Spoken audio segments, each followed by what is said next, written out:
Hello' everyone, কি খবৰ সকলোৰে? আজি 22 ফেব্ৰুৱাৰী তাৰিখে কি ভেকেঞ্চিনো আহিছে চাওঁ বলক। প্ৰথম ভেকেঞ্চিটো আহিছে looking for senior project manager. Experience তেওঁলোকে বিচাৰিছে 15 years of experience in working education, departmental agreements, drawing, EPC contracts and BOT projects. মানে আপোনাৰ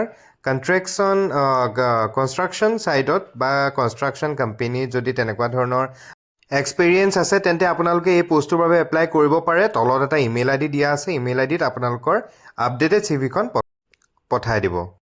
2 নম্বৰ ভেকেঞ্চিটোলৈ আহিছোঁ। 2 নম্বৰ ভেকেঞ্চিটো আহিছে looking for a lady veterinary doctor for Guwahati based veterinary clinic. এগৰাকী veterinary ডক্টৰৰ প্ৰয়োজন। এখন গুৱাহাটী বেছড ভেটেৰিনেৰী ক্লিনিক আছে, তাৰ বাবে তেওঁলোকে ভেটেৰিনেৰী ডক্টৰ বিচাৰিছে। যদি আপোনালোকৰ যোগ্যতা আছে তেন্তে পলম নকৰি তলত দিয়া কণ্টেক্ট নাম্বাৰটো কণ্টেক্ট কৰি আপোনালোকৰ CVখন থ্ৰু WhatsApp আপোনালোকে পঠাই দিব পাৰে। আৰু কিবা সুধিব লগা থাকিলে এই নাম্বাৰটোত সুধি ল'ব পাৰে। 3 নম্বৰ ভেকেঞ্চিটো আহিছে উইজডম ছিনিয়ৰ ছেকেণ্ডেৰী স্কুলৰ পৰা। লোকেশ্যন তেজপুৰ। পোষ্ট হৈছে marketing executive, facility food and lodging available. খুব এটা ভাল, বিশেষকৈ যদি আপোনালোক তেজপুৰত নাথাকে তেন্তে ফুড আৰু লজিংটো এভেইলেবল হ'লে সুবিধা হয়। আৰু মাৰ্কেটিং এক্সিকিউটিভ যিহেতু আপোনালোকৰ মাৰ্কেটিঙত আপোনালোকৰ এক্সপিৰিয়েঞ্চ লাগিব। চেলছ বা মাৰ্কেটিঙত যদি আপোনালোকৰ ভালেখিনি এক্সপিৰিয়েঞ্চ আছে তেন্তে তলত দিয়া ইমেইল IDত আপোনালোকৰ CVখন পঠাই দিব এই পোষ্টটোৰ বাবে। পলম নকৰি 4 নম্বৰ ভেকেঞ্চিটোলৈ আহিছোঁ। এইটো আহিছে চৌমালা মহিলা সংঘৰ পৰা। পোষ্ট হৈছে টু আউটৰিচ ৱৰ্কাৰ প্ৰয়োজন।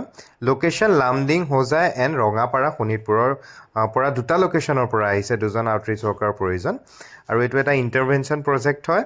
আৰু কোৱালিফিকেশ্যন তেওঁলোকে বিচাৰিছে HS with 1 years experience in health or HIV/AIDS। তেনেকুৱা ধৰণৰ যদি আপোনালোকৰ এক্সপিৰিয়েঞ্চ আছে হেল্থত বা HIV/AIDSৰ লগত যদি আপোনাৰ কাম কৰা এক্সপিৰিয়েঞ্চ আছে, আৰু আপোনালোকৰ যদি qualification master degree in social হওক বা BSW বা তেনেকুৱা ধৰণৰ ছ'চিয়েল ৰিলেটেড আপোনালোকৰ যদি কোৱালিফিকেশ্যন আছে তেন্তে এই পোষ্টটোৰ বাবে এপ্লাই কৰিব পাৰে। তলত দিয়া ইমেইল IDত আপোনালোকৰ আপডেটেড CVখন পঠাই দিব। আৰু লাষ্ট ডেট হৈছে 26 ফেব্ৰুৱাৰী। গতিকে পলম নকৰি সোনকালে এপ্লাই কৰি ল'ব। এতিয়া আহিছোঁ 5 নম্বৰ ভেকেঞ্চিটোলৈ। শ্ৰমজীৱী goods and workers management corporation limited. এইটো অৰ্গেনাইজেশ্যনৰ পৰা আহিছে। পোষ্টটো হৈছে administrative and operational post. Walk in interview যিহেতু 27 ফেব্ৰুৱাৰী তাৰিখে ৰাতিপুৱা 9:30 বজাত আছে। Assam science society conference hall near national science centre Guwahati. Eligibility তেওঁলোকে বিচাৰিছে গ্ৰেজুৱেশ্যন এণ্ড এবভ। যদি আপোনালোকৰ পোষ্ট গ্ৰেজুৱেটো আছে, আপোনালোকৰ কোৱালিফিকেশ্যন আছে, দেন ইউ কেন এপ্লাই। গতিকে ৱৰ্কিং ইণ্টাৰভিউ দিবলৈ আপোনালোকৰ অৰিজিনেল ডকুমেণ্টছৰ লগতে আপোনালোকৰ এটা ছেট লৈ যাব, চেল্ফ এটাচ কপি, যিহেতু আপুনি তাত জমা দিব লগা হ'ব পাৰে। আৰু লগতে CVখন আৰু আপোনালোকৰ যিখিনি এক্সপিৰিয়েঞ্চ চাৰ্টিফিকেটছ আছে গোটেইখিনি লৈ যাব। আজি শেষৰটো ভেকেঞ্চিলৈ আহিছোঁ। এইটো আহিছে গুৱাহাটী ইউনিভাৰ্চিটি হস্পিটেল ৰিকুৱাৰমেণ্টৰ পৰা। পোষ্ট হৈছে এগৰাকী নাৰ্ছৰ প্ৰয়োজন। কোৱালিফিকেশ্যন ANM বা GNM আপোনালোকৰ কোৱালিফিকেশ্যন যদি আছে আপোনালোকে এপ্লাই কৰিব পাৰিব। এজ 21 পৰা 40 yearsলৈকে তেওঁলোকে ধৰা বন্ধা এটা বয়স ধৰি দিছে। আৰু চেলাৰী হৈছে 21,000। এইটো ফিক্স চেলাৰী হয়। আৰু এক্সপিৰিয়েঞ্চ 2 বছৰ এক্সপিৰিয়েঞ্চ বিচাৰিছে ইন হেল্থ ছেক্টৰ। আপোনালোকে হস্পিটেলত কাম কৰা 2 বছৰ এক্সপিৰিয়েঞ্চ লাগিব। লাষ্ট ডেট হৈছে 24 ফেব্ৰুৱাৰী। আৰু এপ্লাই কেনেকৈ কৰিব আপোনালোকৰ, এইটো যিহেতু ৱৰ্কিং ইণ্টাৰভিউ হয়, ৰেজিষ্টাৰ্ছ কনফাৰেন্স হলত গুৱাহাটী ইউনিভাৰ্চিটিৰ তেওঁলোকে ইণ্টাৰভিউটো পাতিছে।